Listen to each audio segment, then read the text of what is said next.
যেন একটা কোশ্চেন মানে একটা কমপ্লিমেন্ট বলতে পারো আমি পেয়ে থাকি, পাই, যেখানে আমাকে বলে মানে কেউ আমাকে কমপ্লিমেন্ট করছে যে তুমি এত ভালো কথা বলো, তোমার পয়েন্ট অফ ভিউ এত সুন্দর, তুমি আন্ডারস্ট্যান্ড করতে পারো, তুমি তুমি তুমি এত স্মার্ট, এরমভাবে বলে।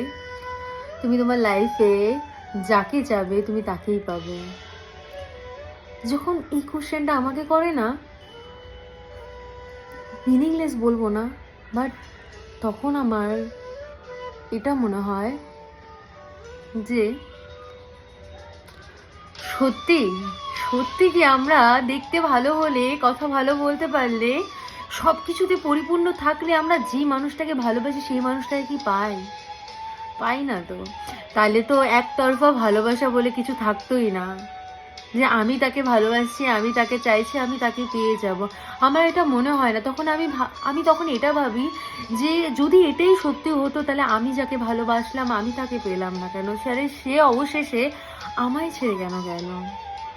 আমি এটা ভাবি তখন, যখনই এই কমপ্লিমেন্টটা আমি পাই, তখনই আমি আমি সেই জায়গায় পৌঁছে যাই। সত্যি যদি সেটা হয় তাহলে সেই মানুষটা কই, যে মানুষটাকে আমি ভালোবাসি, যে মানুষটাকে আমি আমার জীবনে চাই, সে কোথায়?